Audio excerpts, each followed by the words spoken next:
श्रीनिवास भी बने हुए बेंगलुरु से, वहां पर कितनी उत्सुकता, कितनी तैयारी श्रीनिवास, क्या, क्योंकि आप तो देखिए आखिरी वक्त का एक काउंटडाउन है और धड़कनें तेज हैं हर हिंदुस्तानी की इस वक्त, यकीन मानिए।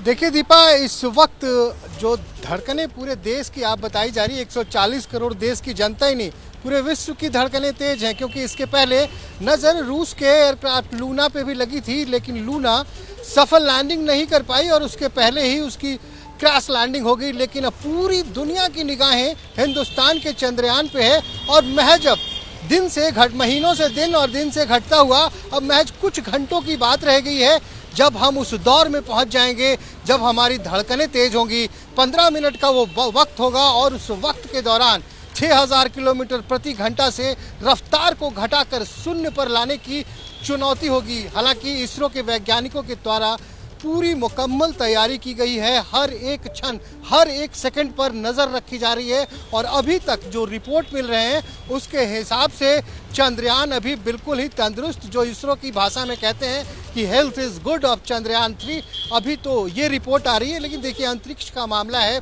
और अंतरिक्ष को आज से नहीं, जब से इस ब्रह्मांड का उदय हुआ है तब से अंतरिक्ष को सबसे जटिल माना जाता है और फ्रैक्शन ऑफ सेकंड में भी तमाम चीज़ें बदल सकती हैं। इसलिए इसरो के वैज्ञानिकों की भी धड़कनें थमी हुई हैं। अभी लगातार 124x25 के ऑर्बिट में हमारा चंद्रयान बना हुआ है और समान गति से यानी कि 6000 किलोमीटर प्रति घंटे की रफ्तार से चक्कर लगा रहा है। लेकिन कल वक्त होगा शाम के 5:20 और चुनौती होगी चंद्रयान को उस ऑर्बिट से बाहर निकालकर चंद्रमा की सतह की तरफ ले जाने की। दूरी होगी सिर्फ 25 किलोमीटर, गति होगी 6000 किलोमीटर प्रति घंटा और चुनौती होगी उस गति को सिर्फ 25 किलोमीटर के दौरान यानी कि 15 मिनट के अंदर शून्य तक लाने के लिए। ये सबसे बड़ी चुनौती होगी और पिछली बार चंद्रयान 2 के मामले में हम यहीं पर चूक गए थे और तमाम चीज़ें सफलतापूर्वक करने के बाद भी हमारा चंद्रयान 2 सफल लैंडिंग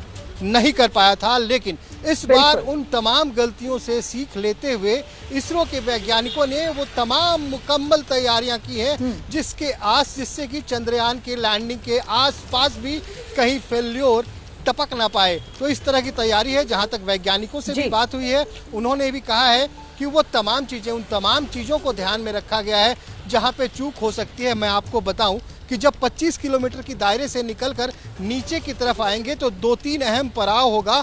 जो पहला अहम पड़ाव होगा वो उस वक्त होगा जब चंद्रयान में रफ ब्रेकिंग की जाएगी, मतलब उसकी स्पीड को अचानक से कम करने की कोशिश की जाएगी और उस वक्त चांद से चंद्रयान की दूरी तकरीबन 7.4 किलोमीटर, 7.5 किलोमीटर के आसपास होगी और इसी जगह पे चंद्रयान को टिल्ट भी किया जाएगा। पूरी तरह से 90 डिग्री पे टिल्ट करने की योजना है, लेकिन जब 7.4 किलोमीटर की दूरी रहेगी तो चंद्रयान के लेग्स को, टांगों को चंद्रमा की तरफ घुमाया जाएगा 50 डिग्री के एंगल पे और ये फिर धीरे धीरे धीरे इसको 90 डिग्री के एंगल पर लाया जाएगा। तब तक इस गति पे भी बहुत हद तक काबू पा ली जाएगी और चंद्रयान का, जैसा कि उम्मीद किया जा रहा है, इस पर उम्मीदें पूरा देश कर रहा है। आपने बेहतर तरीके से बताया कि आखिर कौन सा वो क्षण है जो कॉम्प्लिकेट हो सकता है, जिसमें कॉम्प्लिकेशंस देखने को मिल सकते हैं, लेकिन तैयारियां पूरी हैं। पत्रकारिता कोई इमोशन नहीं है, ना अपना कोई ज्ञान देना है और ना कोई विचार थोपना है। पत्रकारिता क्या है? पत्रकारिता का मतलब है सही जानकारी इकट्ठा करना और तथ्य बताना। पत्रकारिता आज जितने महत्वपूर्ण दौर में है, शायद पहले नहीं थी। इस दौर से निकलने के लिए सिर्फ सच दिखाने की जरूरत है, वो सच जो आपके हित को आगे रखे। इसलिए अब रात 9 बजे प्राइम टाइम नहीं होगा, ये आपका टाइम है। जगविंदर पटियाल के साथ देखिए पब्लिक इंटरेस्ट, सोमवार से शुक्रवार रात 9 बजे सिर्फ एबीपी न्यूज पर। एबीपी न्यूज आपको रखे आगे।